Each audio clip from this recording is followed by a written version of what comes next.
So, next match on the card. This was it the world title match? Or Uh, was it it the was men's tag? Jay and Damian. Yeah, Jay and Damian. Jay had the crowd in the palm of his hands, and I really do hope they capitalize on the momentum that they built up with him on the Bloodline storyline. They created one of the biggest baby faces in the modern era. And to have him lose every title opportunity, I forgot, I think it's at least four at this point. The one with Roman, the United States, the tag, the world. It's I I hope that they don't pull the trigger on him too late. I didn't expect him to win the world title. I don't know if he is ever going to be quite honest. But I hope that whatever they do, I hope they don't pull the trigger too late. Like when people are tired of being yeet and waving their hands. Like when it's stale and nobody wants to see it, then they want to put the championship on. It's like, oh well, people don't like the title. It's like, no, you know what? Because you waited so long and now it's past its best by use date. But great match. I enjoyed it. Damian looks like a star. When he came out with the championship, he looked like a main event talent. And I mean, I was very happy with the fact it was a nice fresh matchup. You really don't see or haven't seen these two in one-on-one singles competition. And it was nice to see somebody else other than Seth Rollins. I like Seth Rollins, but it's nice to see somebody else in the championship picture for the world title. And I knew Jay wasn't gonna win, but overall it was a good match. I think it suffered though from the amount of interference. It was like it was a nagging interference. It wasn't like the Judgment Day came out there and they were the ones that cost Jay the match. They came out there, tried to cost him the match, didn't cost him the match. Somebody else came out there, tried to cost him the match, didn't cost him the match, and then ultimately that ended up leading to that. They were out at ringside for it felt like a hot minute, and it weighed on far too long for me, and it was pretty. This match was solely done to. I think it was a filler for Damian Priest's championship reign, give him some legitimacy because he was gonna always retain, but to further the storyline with him and Judgment Day breaking up. Interesting. So the interferences didn't do it for you? Nah, I mean it was JD. He is the biggest goober on their roster. He's there pretty much just to take a bullet for something. It's like he's Damian and Finn's Secret Service. He's there to take the bullet for him. And I mean, no, he does an effective job. He takes an ass kicking and keeps getting back up, coming back into the next week. So hopefully he gets a bonus or a nice extra weekend off or something, whatever the Judgment Day, I guess, compensation package entails. But it just, in my mind, an effective interference, it's surprising for one, and it's effective. So if you interfere in a match and the person still, they're able to fend you off for a little bit, and then that's annoying. It wasn't effective, I don't think. If they would have came out there and actually cost the match, so let's say they were fighting, Jay and Damian were fighting. This is how I would have booked it. As a smart mark, what I would have done, I would have had them fight. Damian and Jay both be down. Damian had his back turned for whatever reason. The Judgment Day would have attacked Jay. Then Damian didn't see that. He would capitalize off it and then win the match. And then he would find out on the playback on the screen on the next night or on Monday Night Raw, he would find out what they did. And then that would trigger the breakdown. That would have made it more effective for me. You see the difference? Yeah, I got you. Yeah, that makes sense to me. I'm not mad at that at all, but I'm also not mad at what they're doing, especially since you said, didn't you say like you replied and was like the breakup isn't going to happen for another 4 weeks? No, I said within 4 weeks. Within 4 weeks? Oh, okay. Yeah, I think for a reason. Okay. Why is that? Because whenever you have a champion that's a baby face, or somebody who just made that shift, and you said Damian's teetering on that line. He's going to be a face soon.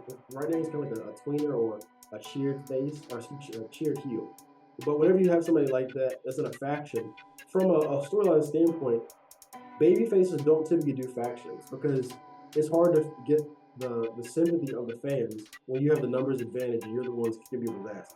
So from a storyline standpoint, if you're a heel in a faction, you win a championship, and people start to like you, you have to separate. Just because for those reasons exactly. So with him Right. being the champion now, I don't see him keeping the Judgment Day around too much longer. No, I agree, and I think if you was what you was talking about, what they should have did with Damian finding out about it on like the screen, and then that triggers the breakup. I feel like that breakup would have been Monday, not in, but like you said, within 4 weeks. But I think it would have been the next 2 days. The breakup would have been. He would have been like, "Yo, I told you not to interfere. I told you this." But what they did, they kind of like, I guess, prolonging it because he was still like no. He pushed him around and everything, treated him like little bro. But it was like they still held their hands up at the middle ring, and I was a little disappointed at that. But I was like, Yeah. okay, I was like, okay. Uh, but yeah.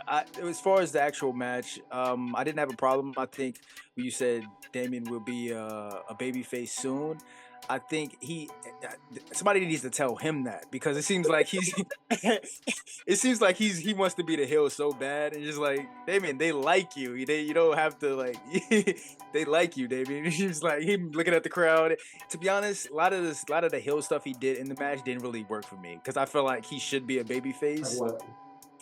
Him looking at the crowd like yeah, trying to feed off the crowd and everything like that, trying to But be like he's how not a he's not heel a baby is. face yet. I know, but I think that should have been. I think what you said is kind of right. That should have triggered it to the point that Monday he should be leaving the Judgment Day. He should be done because he's like, I don't need you guys. You guys keep interfering. I want to do this fair because I'm a good champion. I want to do this fair. And of course, like the fans are gonna like that because they already like him. I mean, when he first came out with the belt, it was already chanting, "You deserve it." So, I mean, Yeah. I do, yeah. But as far as the actual match, it wasn't bad. As far as the actual interferences, I didn't have a problem with it. I do like how they set up Damien, getting mad at them and everything like that. So it would be interesting to see where they go from there when it comes to the Imagine if they turned on Damien judge. during this show after when he grabbed him by the face and Yeah. when he was going to celebrate in the ring. And they turned up that would have been perfect for me there. I would have no Yeah, problem. and nigga ain't grabbing me by my goddamn chin and then throwing me, and they think we still cool. that's not, Right. that's not what's happening. Nah. That would have made sense, and it would have satisfied me from a storyline standpoint. Yeah. But that didn't happen. And the in-ring work, it was. I think I figured out why Jay's spear sucks so much. Why? The ones that he did Sideways? are probably some of his better ones.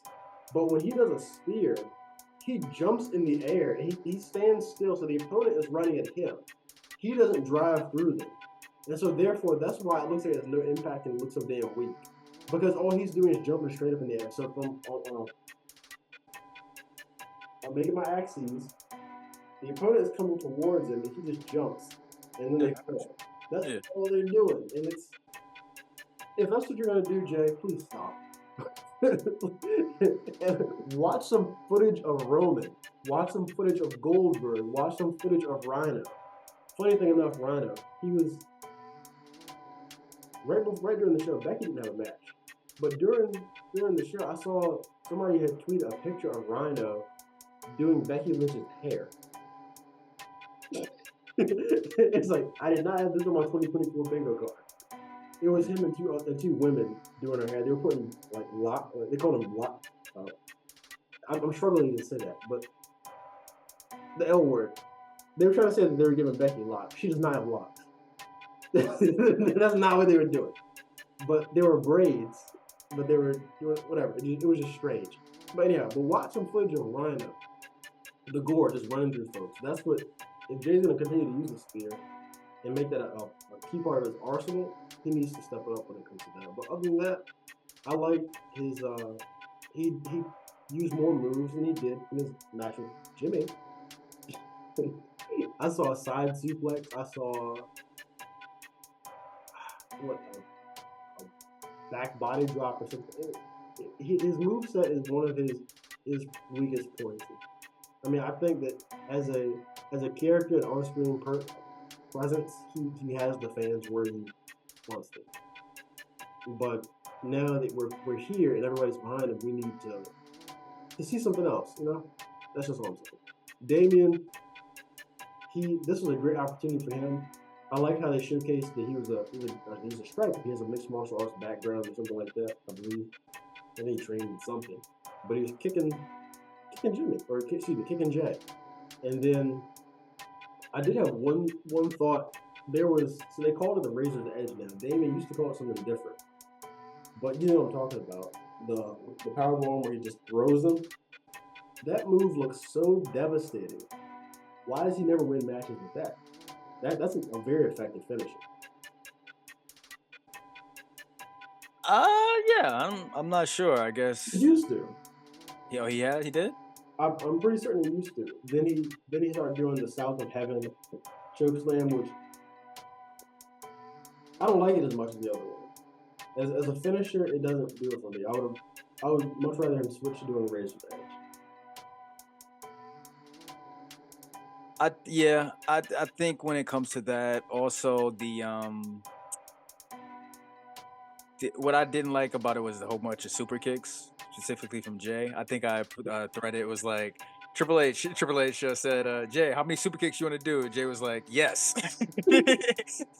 Like, yeah, I understand what you're saying with the moveset. It's just like he does.